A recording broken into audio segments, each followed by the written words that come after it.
ప్రస్తుతం మనతో బీసీ ఉద్యమ నేత రాజ్యసభ మాజీ సభ్యులు ఆర్ కృష్ణ ఉన్నారు. ఒకసారి సార్తో మాట్లాడదాం. బీసీల సమరబేరి అనే ఒక కార్యక్రమాన్ని కూడా ఏర్పాటు చేశారు. ఈ కార్యక్రమం ప్రధాన ఉద్దేశం ఏంటి, అసలు బీసీలు దాదాపు సార్ ఆధ్వర్యంలోనే దాదాపు 4 దశాబ్దాల పైగా పోరాటాలు చేస్తూ ఉన్నారు. అసలు ఏంటి బీసీల ప్రధాన డిమాండ్లు ఏంటి, అటు రాష్ట్ర స్థాయిలో కానీ జాతీయ స్థాయిలో కానీ. సో ఇలాంటి విషయాలన్నీ సార్తోనే ఒకసారి అడిగి తెలుసుకుందాం. ఒకసారి మాట్లాడదాం. సార్ నమస్తే. సార్ ఏంటి ఈరోజు బీసీల సమరబేరి అంటూ కూడా ఒక కార్యక్రమాన్ని కూడా ఏర్పాటు చేశారు. ఏంటి ఈ కార్యక్రమం ప్రధాన ఉద్దేశం ఏంటి? ఇంకొకటి, మీరు దాదాపు 4 దశాబ్దాల పైగా బీసీల కోసం పోరాటం చేస్తున్నారు. ఏంటి అసలు బీసీల పోరాటం, మీ పోరాటం ఏంటి, అసలు మీ పోరాటాలు ఎంతవరకు ఫలించాయి ఏంటి అసలు?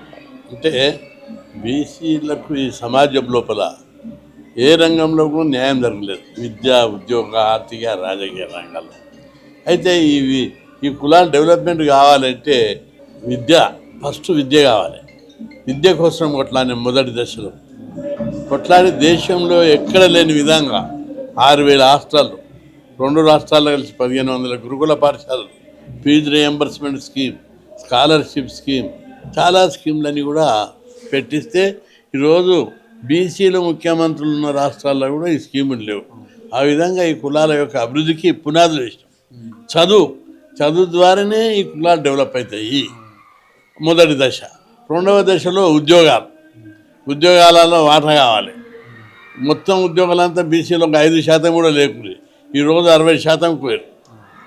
జనాభాకు మించిన శాతంకు తీసుకొచ్చారు. అందుకోసం రిజర్వేషన్లు పెట్టాలి, స్టడీ సర్కిల్ పెట్టాలి, ఓపెన్ కాంపిటీషన్లు కూడా రావాలి. చదువుకున్న అందరికీ అవకాశం, ఉద్యోగం లేదా ఉపాధి. ఆ దశలో కొట్లాడినాం, అది సక్సెస్ అయినాం. 3వ దశ లోపల లోకల్ బాడీ రిజర్వేషన్ పెట్టాలని 80 నుంచి 86 కొట్లాడితే అప్పటి ముఖ్యమంత్రి అంజయ్య ఓ దశకి తీసుకొచ్చినాక ఆయన దిగిపోయాడు. ఆ తర్వాత ఎన్టీ రామారావు వచ్చి మండల్ జడ్పీ లోపల 20% రిజర్వేషన్ పెట్టారు. ఇది సరిపోదు, 40కి పెంచాలని కొట్లాడి 93 లోపల విజయభాస్కర్ రెడ్డి వచ్చి 34కి వచ్చాడు. ఆ తర్వాత కొనసాగుకుంటాడు. ఇప్పుడు చట్టసభలో రిజర్వేషన్లు కావాలని కొట్లాడుతున్నాం.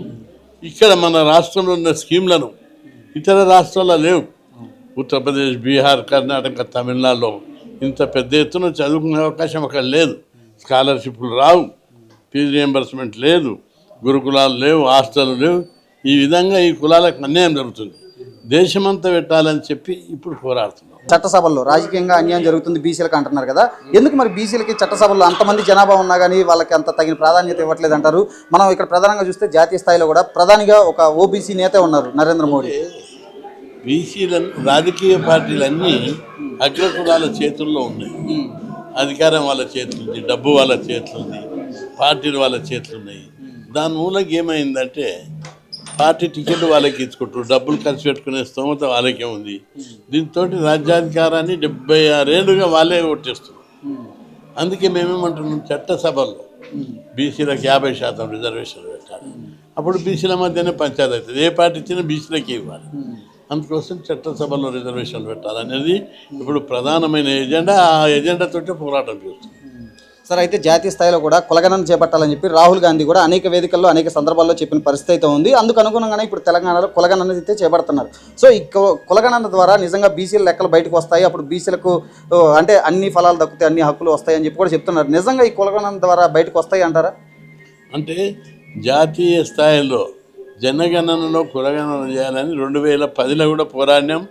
పార్షియల్గా సక్సెస్ అయితే అప్పటికే షీటు నమూనా ప్రింట్ అయిపోయింది, సరిగ్గా కాలేదని. ఆ తర్వాత వరుస కొట్లాడుతున్నాం. బీజేపీ ప్రభుత్వం వచ్చిన తర్వాత కూడా ఒప్పుకుంది. రాజ్నాథ్ సింగ్ 2018 ఆగస్టు 31 నాడు ఒక ఆర్డినెన్స్ తీశారు, జనగణనలో కులగణన చేయాలని. మళ్ళా తర్వాత 2వ తరం ప్రాంతమే మార్చుకున్నారు. వాళ్ళు మార్చుకొని పక్కకు పెట్టేశారు.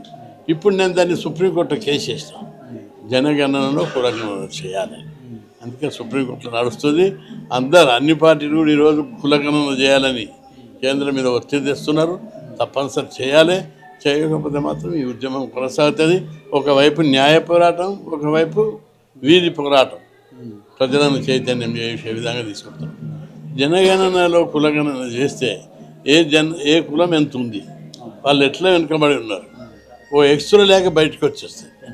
ఏ రోగం ఉంది, వాళ్ళు ఆర్థికంగా వెనుకబడి ఉన్నారా, విద్యాపరంగా, ఉద్యోగపరంగా ఎక్కడ వెనుకబడి ఉన్నారో తెలుసుకొని దాని మూలాలతోటి ముందుకు తీసుకుపోవాలనేది మా ప్రశ్న. అయితే మరి ఇప్పుడు తెలంగాణలో అయితే కులగణన అయితే జరుగుతుంది. దాని ద్వారా నిజంగా ఆ ఫలాలు రేపు కనుక ఆ సర్వే మొత్తం కంప్లీట్గా బయటకు వచ్చిన తర్వాత ఆ ఫలాలు ఖచ్చితంగా బీసీలకు అందుతాయి అంటారా? బీసీల్లో దాదాపు 120కి పైగా కులాలు ఉన్నాయి కదా ఈ సమాజంలో. తెలంగాణలో జరిగే కులగణన కేవలం ఈ లోకల్ బాడీ రిజర్వేషన్లలో పెంచడానికి కోసం చేస్తారు. వీళ్ళు 42% పెంచుతామన్నారు, 42% పెంచాలి. పెంచకపోతే గొడవ అవుతుంది, పెంచి తీరవలసింది. అందుకోసమే మా డిమాండ్. అయితే జాతీయ స్థాయిలో కూడా చట్టసభల్లో అంటే మీకు తగిన ప్రాధాన్యం కల్పించాలని చెప్పి శీతాకాలం ఈ పార్లమెంట్ సమావేశంలో బిల్లు పెట్టాలని కూడా మీరు అంతా డిమాండ్ చేస్తున్నారు. మరి ఇప్పుడు ఇక్కడ ఒక సమరభేరిని ఏర్పాటు చేశారు. ఇది ఎక్కడితో ఆగిపోద్దా, లేదంటే జాతీయ స్థాయిలో దీన్ని ఏమైనా తీసుకెళ్తారా? ఇది బీసీ ఉద్యమం అనేది అన్ని రాష్ట్రాల్లో ఇదొక ప్రైమరీ స్టెప్. ఇట్లాంటి మీటింగ్లు కొన్ని వేలు జరుగుతాయి, ప్రతి జిల్లాలో జరుగుతాయి. తొందర లోపలనే హైదరాబాద్లో 10 లక్షల మందితో పెద్ద బహిరంగ సభ ప్రతి చోట పెట్టి అవసరమైతే గతంలో మండల్ కమిషన్ అప్పుడు, మురళీధర కమిషన్ అప్పుడు 3 సార్లు బంద్ జరిపాం. చీమ చిటుక్కుమనలేదు రాష్ట్రంలో, అన్ని పార్టీలు మద్దతు ఇచ్చాయి. ఇప్పుడు కూడా బంధువులు జరుపుతాము. అన్ని రకాలుగా మా వాటా కోసం ఎవరి మీద వ్యతిరేకత కాదు. మా బీసీల వాటా 76 ఏళ్ళు మీరే తిన్నారు, మీ వాటా మీరే తిన్నారు. ఈరోజు మా వాటా మాకు ఇవ్వమని అడుగుతాం. మరంటే ఇక్కడ ఉన్న రాజకీయ నాయకులు వాళ్ళందరినీ ఒక అఖిల పక్షంగా ఢిల్లీకి తీసుకెళ్లే అవకాశం ఏమైనా ఉందంటారా? ఇప్పటికీ చాలాసార్లు కలిసాం. కొద్దిగా బీజేపీ ప్రభుత్వం దిగొస్తుందని నేను అనుకుంటున్నా. ఆర్ఎస్ఎస్ వాళ్ళు కూడా ఒప్పుకున్నారు, దిగొస్తారు. సార్, బీసీల్లో దాదాపు 120కి పైగా కులాలు ఉన్నాయి. మరి మీ మధ్య మీకు ఐక్యత ఉందంటారా? మీరేమో రాజ్యాధికారం కావాలంటారు. ఎందుకంటే ఇక్కడ ఎమ్మెల్సీ తీన్మార్ మల్లన్న ఆయన సపరేట్గా బీసీ సభలో సమావేశాలు నిర్వహించుకున్నారు. ఐకమత్యం చేయడం ఒకటి. మా పోరాటం నాయకుల కోసం కాదు, ప్రజల కోసం. ప్రజలందరూ అభివృద్ధి చెందాలి, చదువుకోవాలి, ఉద్యోగం పొందాలి, ఉపాధి పొందాలి, ఇక పైకి ఆర్థికంగా డెవలప్ కావాలి. అది మా పోరాటం. సార్, చివరిగా చెప్పండి, 4.5 దశాబ్దాలుగా మీరు అనేక పోరాటాలు చేశారు బీసీల కోసం. గత కొంతకాలంగా కొంచెం స్లో అయినట్లున్నారు. మళ్ళీ మీరు యాక్టివ్ అయ్యారనుకోవచ్చా బీసీ ఉద్యమాలు? స్లో ఏం కాలేదు, కాకపోతే కొంత ఆగింది, కొంత thank you sir, thank you so much. ఇది బీసీ ఆర్ కృష్ణయ్య చెప్తుంది. అయితే ఖచ్చితంగా ఈ బీసీ ఉద్యమాలను అయితే ఉధృతం చేస్తాం. ముఖ్యంగా ఇప్పటివరకు అన్ని రకాలుగా కొట్లాడాము. అలాగే రాజకీయంగా బీసీలకు రావాల్సిన వాటా ఖచ్చితంగా వచ్చే వరకు కూడా పోరాటం చేస్తాము. ఇది ఇప్పుడు చేపట్టిన ఈ సమర బేరీ మాత్రం ఇది ఇక్కడతో కాదు, ఖచ్చితంగా జాతీయ స్థాయిలో కూడా దీన్ని తీసుకెళ్తాము. అలాగే ఇప్పటికే అనేక మార్లు అఖిలపక్ష నేతలను కూడా ఢిల్లీకి తీసుకెళ్ళాం కాబట్టి మళ్ళీ రాబోయే రోజుల్లో కూడా మళ్ళీ చేస్తామని చెప్తున్నారు. అలాగే ఇప్పటివరకు తానైతే ఎక్కడ తగ్గలేదు. బీసీ ఉద్యమం కోసం 4.5 దశాబ్దాల పాటు అలుపెరగని పోరాటం అయితే చేశాను. మరొకసారి దాన్ని కొనసాగిస్తానని కూడా చెప్తున్న పరిస్థితి ఉంది.